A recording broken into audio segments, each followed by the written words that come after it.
Break के बाद स्वागत है आपका बिहार झारखंड बुलेटिन में। आपके साथ मैं हूं श्वेता तिवारी। इस बुलेटिन में बात करेंगे कैमूर की, जहां एक युवक की हत्या मामले में आक्रोशित लोगों ने शहर के एकता चौक को जाम कर दिया। अगली खबर भी कैमूर से है, जहां खराब स्टेडियम और अपर्याप्त खेल सामग्री के कारण खेल प्रतिभाओं को पनपने का मौका नहीं मिल पा रहा है। ऐसी ही तमाम खबरों पर आगे विस्तार से होगी चर्चा। 8वीं अंतर्राष्ट्रीय ताइक्वांडो प्रतियोगिता में भाग लेने झारखंड की 17 सदस्यीय टीम चतरा जिले से रवाना हुई। ये प्रतियोगिता 16 से 18 जनवरी 2026 तक उत्तराखंड के देहरादून स्थित महाराणा प्रताप स्पोर्ट्स कॉम्प्लेक्स में आयोजित होगी, जिसमें करीब 12 देशों के खिलाड़ी हिस्सा लेंगे। चतरा जिले के खिलाड़ी झारखंड राज्य से भारत का प्रतिनिधित्व करेंगे। टीम को सदर थाना प्रभारी विपिन कुमार और जिला ताइक्वांडो संघ के पदाधिकारियों ने हरी झंडी दिखाकर रवाना किया। चयनित खिलाड़ियों में प्रियंका बंकीरा, मानसी सिंह, नंदिनी, सपना कुमारी, वर्षा रानी, सूरज कुमार समेत अन्य खिलाड़ी शामिल हैं, जबकि टीम हेड विकास कुमार केशरी, कोच, मैनेजर और रेफरी भी साथ गए हैं। जिला ताइक्वांडो संघ द्वारा खिलाड़ियों को निरंतर मार्गदर्शन देकर उन्हें अंतर्राष्ट्रीय स्तर तक पहुंचाने की सराहना की जा रही है। चतरा से सीनियर संवाददाता लकी की रिपोर्ट। कैमूर के तेड़वा मोड़ के पास युवक विशाल कुमार चौरसिया की हत्या के बाद आक्रोशित लोगों ने भभुआ शहर के एकता चौक को जाम कर दिया। मृतक भभुआ वार्ड 25 निवासी राजकुमार चौरसिया का पुत्र था। परिजन और स्थानीय लोगों ने आरोप लगाया कि युवक की हत्या कर सड़क पर फेंका गया। आक्रोशितों ने आगजनी भी की और करीब 4 घंटे तक जाम लगा रहा। मौके पर एसडीपीओ मनोरंजन भारती, थाना अध्यक्ष मुकेश कुमार और सीओ बीडीओ पहुंचकर समझाइश देते रहे, जबकि सीटीपीओ भभुआ के नेतृत्व में पुलिस मामले की गहन जांच कर रही है। विशाल चौरसिया नाम का एक नौजवान है कि कल शाम में उनकी डेड बॉडी मिली थी भभुआ कॉलोनी मोड़ पर, मेन रोड पर। तो उनके परिजनों में आक्रोश था।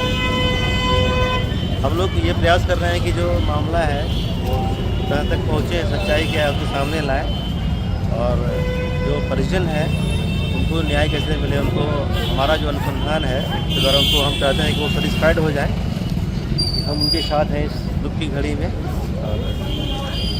और जो भी हमारे साथ कानूनी परिधि में जो भी हमारे पास है हम सब कुछ कर रहे हैं और उनको इंसाफ देने के लिए सारा प्रक्रिया हम लोग अपनाएंगे। जो प्रक्रिया है हम उनके साथ हैं इस दुख की घड़ी में। कारण क्या होगा?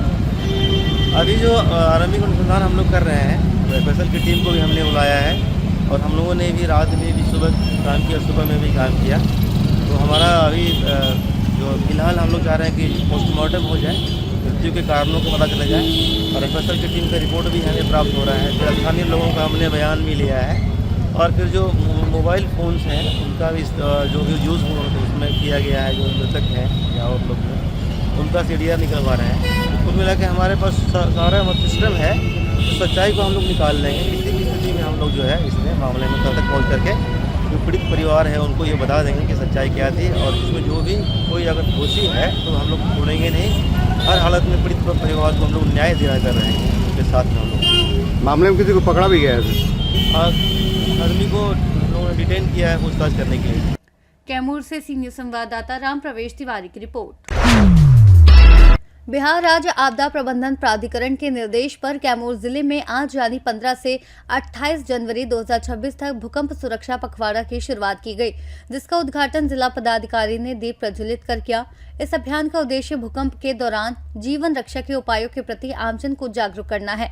पखवाड़े के दौरान जिले के स्कूलों व कॉलेजों में जागरूकता कार्यक्रम, प्रतियोगिताएं, मॉक ड्रिल, प्रभात फेरी और राजमिस्त्रियों को भूकंप रोधी निर्माण का परीक्षण दिया जाएगा। जिला प्रशासन ने नागरिकों से अपील की कि वे इन कार्यक्रमों में भाग लें और आपदा के प्रति सतर्क रहें। कैमूर से सीनियर संवाददाता राम प्रवेश तिवारी की रिपोर्ट। कैमूर जिले के रामपुर प्रखंड के बिलाव थाना क्षेत्र में खेल प्रतिभाओं को उचित मैदान और संसाधनों की कमी के कारण पनपने का मौका नहीं मिल पा रहा है। रामपुर, बसुहारी, पहेरा, सोनरा, बिछिया, सोनवर्षा, खजुरा और बेलाव की बच्चियां नियमित अभ्यास के लिए आती हैं, लेकिन खराब स्टेडियम और अपर्याप्त खेल सामग्री के कारण चोटें लगती हैं और उनकी प्रतिभा सीमित रह जाती है। फुटबॉल, क्रिकेट और कबड्डी के इच्छुक युवा छोटे खाली स्थानों या खेतों में अभ्यास करने को मजबूर हैं, जिससे करियर के अवसर भी प्रभावित हो रहे हैं। क्या नाम पड़ेगा? अनुष्का कुमारी। अच्छा, कब से आप फुटबॉल खेल रहे हैं? हो गया 3-4 महीने। 3-4 महीना। ये रामपुर स्टेडियम में क्या जरूरत है आपको सीखने के लिए, करने के लिए क्या चाहिए आपको? हमारा सपना था कि हम फुटबॉलर बने। और कुछ फुटबॉल फुटबॉल वगैरह ना, और क्या? ग्राउंड हमें फुल जगह मिले खेलने के लिए, अच्छा अच्छा अच्छा। ये सब चाहिए। कितने बच्चे आप लोग कहाँ कहाँ से आती हैं? हम लोग ज़्यादा बच्चे आते हैं, अलग अलग गांव से आते हैं। कौन कौन गांव से? बिछिया, सोनबरसा, बिलावा, बसुहारी, बहेरा और अलग अलग गाँव से। कब आ जाती हैं आप लोग? सुबह 6 बजे से आ जाते हैं। कितने घंटा प्रैक्टिस करते हैं आप लोग? 2-3 घंटा करते हैं। क्या सपना है आपका? सपना है कि कुछ हम बने फुटबॉलर। आपके द्वारा ये बच्चियों को प्रैक्टिस कराया जा रहा है, कहाँ कहाँ की बच्चियाँ हैं? इसमें देखिए, मेरा नाम संतोष पासवान, मेरा घर बहेरा हुआ, और मैं यहाँ की बच्चियों की जो खेल जो अथी है, मैं बच्चियों का कोच हूँ। और जो हमारे गांव की बच्चियाँ, हमारे क्षेत्र की बच्ची है, जैसे कि बिलाव का लड़की है, बसुहारी की लड़की है, सोनरा की लड़की है, उसके बाद में आपको सोनबरसा की लड़की है, मझियाँव की लड़की है, और खजूरा की लड़की है, बिछिया की लड़की है, यानी दर्जनों गांव की लड़कियाँ, 10-12 गांव की लड़कियाँ सब आती है यहाँ आती है। हाँ। अच्छा, ये कौन सा ग्राउंड है ये? ग्राउंड है भीमराव अम्बेडकर स्टेडियम बिलाव, रामपुर बिलाव। हाँ, रामपुर का जाता है। अच्छा, क्या बच्चियों की कमी आपको महसूस हो रही है, जो कि क्या कहा इनको सामग्री दिया जाए? सामग्री में हमारे बच्चियों का इसमें थोड़ा इन लोग का बूट का थोड़ा कमी है, उसके बाद में गेंदा की कमी है, थोड़ा फील्ड का थोड़ा कमी है। अच्छा अच्छा, देख रहे हैं काफी फील्ड उबड़ खाबड़ है। ये बच्चियां जो काफी प्रैक्टिस करने आती है, परेशानियां होती, पैर और मोच मोच आ जाती है, दौड़ने धूपने में लोग का थोड़ा दिक्कत होता है। अच्छा अच्छा अच्छा अच्छा अच्छा। अच्छा, कितने दिन से आप इसमें प्रैक्टिस करा रहे हैं? सर, हमारा ये कम से कम 2.5-3 महीना हुआ है। 2.5-3 महीने जी। आपको सुने हैं कि 1-2 दिन पहले हम खबर में देखे थे कि मैच का भी आयोजन किया गया था, आपकी बच्चियां मैच भी खेली थी गला, कैसा? कैमूर से सी न्यूज संवाददाता राकेश पटेल की रिपोर्ट।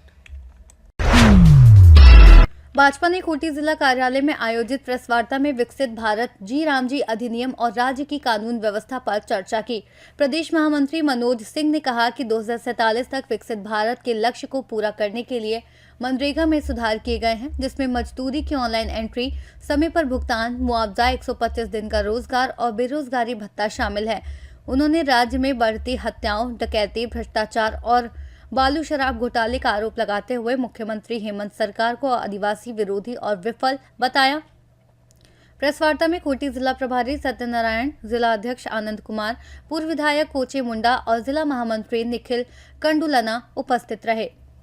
माननीय श्री कोचे मुंडा जी, माननीय श्री सत्यनारायण जी, हमारे जिला के अध्यक्ष आनंद जी, हमारे महामंत्री कंडुलना जी, हम सबको जानकारी है कि अभी पिछले दिनों एक यहाँ पर मनरेगा का जो योजना चलता था, उस योजना को, जिसको अधिनियम हम कहते हैं, उस योजना को हटाते हुए, उस अधिनियम को समाप्त करते हुए अभी आदरणीय प्रधानमंत्री श्री नरेंद्र मोदी जी के नेतृत्व में जो केंद्र में एनडीए की सरकार चल रही है, इस सरकार के द्वारा अभी हम सब ने एक एक्ट लाया है, वह VBG रामजी। VBG रामजी के विषय में आप सबको जानकारी है कि पहले जो यह सोच और संकल्प था महात्मा गांधी जी का सपनों का भारत, पंडित दीनदयाल उपाध्याय जी का अंत्योदय का सोच, और इसको लेकर के हम आगे बढ़ रहे हैं। और अभी जितनी प्रकार से जो मनरेगा का अभी हमने कहा है कि जो योजना चलती थी, उस योजना को 12 वर्षों तक इस केंद्र की एनडीए की सरकार, आदरणीय मोदी जी की सरकार ने चलाया, और उसमें कई गुणात्मक सुधार करते हुए उस योजना में 4 गुना तक वृद्धि करने का काम किया, लोगों को रोजगार देने का काम किया है। और साथ साथ अब जो ये अधिनियम हम लोगों ने लाया, तो ये जो मनरेगा योजना की जो खामियां रही थी, उसमें जिस प्रकार से जॉब कार्ड खोल करके और मैनुअल तरीके से बना करके उसमें जिस खूंटी से सी न्यूज संवाददाता शहीद अंसारी की रिपोर्ट। सुगौली के पंजीअरवा गांव में श्रीमद् भगवत कथा, ज्ञान यज्ञ और व्रत उत्सव का शुभारंभ भव्य कलश यात्रा के साथ हुआ, जिसमें बड़ी संख्या में श्रद्धालु शामिल हुए। गाजी बाजी के साथ निकली कलश यात्रा ने पूरे गांव का भ्रमण किया, जहां श्रद्धालुओं ने शोभा यात्रा का स्वागत किया। इसके बाद बरदियाही घाट पर कथावाचक संत लाडले हर्षवर्धन महाराज ने वैदिक मंत्रोच्चारण के साथ पूजन अर्चना कर जलभरी कराई। जलभरी के पश्चात कलश यात्रा यज्ञ स्थल पहुंची, जहां विधिवत मंत्रोच्चारण के साथ कलश स्थापना की गई। मोतिहारी से सीनियर संवाददाता वीरेंद्र कुमार गुप्ता की रिपोर्ट। मोतिहारी के सुगौली में करीब एक सप्ताह से बंद पड़ी चीनी मिल गुरुवार को तकनीकी गड़बड़ी दूर होने के बाद पूरी क्षमता के साथ चालू हो गई। मिल में गन्ने की पेराई शुरू होते ही परिसर में रौनक लौट आई और दोपहर बाद किसानों का आना जाना भी बढ़ गया। पेराई ठप रहने से चिंतित किसान मिल के पुनः संचालन से उत्साहित दिखे। गन्ना प्रबंधक संजीव कुमार ने बताया कि तकनीकी खराबी को ठीक कर लिया गया है और अब मिल गेट सहित सभी पथ क्रय केंद्रों पर विधिवत गन्ने की खरीद शुरू कर दी गई है। मोतिहारी से सीनियर संवाददाता वीरेंद्र कुमार गुप्ता की रिपोर्ट। भारतीय जनता पार्टी झारखंड के नवनियुक्त प्रदेश अध्यक्ष आदित्य साहू रजरप्पा स्थित मां छिन्नमस्तिका मंदिर पहुंचे और वहां पूजा अर्चना की। इसके बाद चितरपुर बाजार स्थित हनुमान मंदिर में उन्होंने अंश और अंशिका को ढूंढने में मदद करने वाले बजरंग दल के युवाओं को शॉल और भगवा गमछा उड़ाकर सम्मानित किया। सर, क्या कुछ कहना चाहते हैं?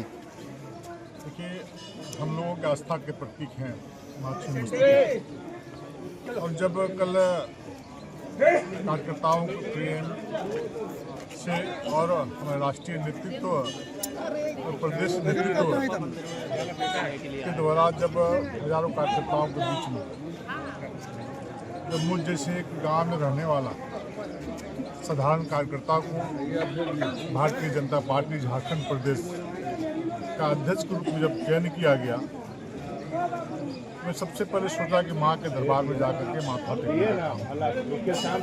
और आज संघ कार्यकर्ताओं के साथ मां के दरबार में आया, उनसे प्रार्थना की, माथा टेका और आशीर्वाद मांगा। ये मां, मुझे जो राष्ट्रीय नेतृत्व, प्रदेश नेतृत्व, प्रदेश के कार्यकर्ताओं ने जो मुझ पर विश्वास और भरोसा जताया, मैं उसके अनुरूप इस राज्य को, इस राज्य में भारतीय जनता पार्टी की जो विचारधारा है, उस विचारधारा को एक गांव में, एक कस्बा में, एक टोला में, एक व्यक्ति के बीच पहुंचाने का शक्ति तो मां। रामगढ़ से सीनियर संवाददाता राजीव सिंह की रिपोर्ट। रोहतास में मकर संक्रांति के मौके पर जदयू नेता व जगदीशपुर विधायक भगवान सिंह कुशवाहा ने कहा कि बिहार में एनडीए की बहुमत वाली सरकार पूरी तरह मजबूत है और किसी बागी विधायक की जरूरत नहीं है। सासाराम के जिला अतिथि गृह में प्रेस वार्ता के दौरान उन्होंने स्पष्ट किया कि एनडीए किसी को तोड़ने में विश्वास नहीं करती, लेकिन स्वेच्छा से आने वालों का स्वागत है। उन्होंने विपक्ष के आरोपों को खारिज करते हुए कहा कि नीतीश कुमार मुख्यमंत्री हैं और बने रहेंगे। ये कार्यकाल विकास और रोजगार सृजन का है, न कि राजनीतिक अटकलों का। अचानक, क्योंकि हमारे इलाका भी है शाहबाद का और सब जगह घूमते रहते हैं, तो अचानक मेरा रोहतास का दौरा हो गया। फिर यहाँ से तिलौथू जाएंगे और वहाँ भी कुछ लोगों से गपशप करने के लिए निकले। मूल बात है कि अभी बिहार में दो चीज़ों का ज़्यादा चर्चा है। माननीय मुख्यमंत्री जी का यात्रा का चर्चा है और हम समझते हैं कि अदा कदम उनकी यात्रा बिहार के संदर्भ में होते रहता है। और जो विकास यात्रा में निकले थे मुख्यमंत्री जी, तो कई जगह पर महत्वपूर्ण योजनाओं का उन्होंने घोषणा भी किया था और उस घोषणा पर अमली जमा पहनाने के लिए यात्रा चल रहा है। नहीं तो फिर विपक्ष का होगा कि मुख्यमंत्री घोषणा करते हैं, काम नहीं करते। इस यात्रा का बहुत ही महत्वपूर्ण योजना और लगभग राज्य के सभी जिला में इनका बना हुआ है शेड्यूल, कहीं एक दिन के लिए, कहीं 2 दिन के लिए। और फिर संवाद भी करेंगे, जनप्रतिनिधियों से संवाद करेंगे और पदाधिकारियों से संवाद करेंगे, कहाँ दिक्कत हो रही है, कहाँ दिक्कत नहीं हो रही है। तो इस बात की एक चर्चा है कि चूड़ा दही के बाद परिवर्तन होगा। परिवर्तन में क्या होगा, सत्ता परिवर्तन होगा कि कौन से परिवर्तन होगा, कौन आ रहा है, कौन जा रहा है। एक बात हम आपको पक्का बता दें कि कोई रोहतास से सी न्यूज संवाददाता पंकज कुमार की रिपोर्ट। फिलहाल बिहार झारखंड बुलेटिन में इतना ही। देश और दुनिया की तमाम बड़ी खबरों के लिए देखते रहिए सी न्यूज भारत।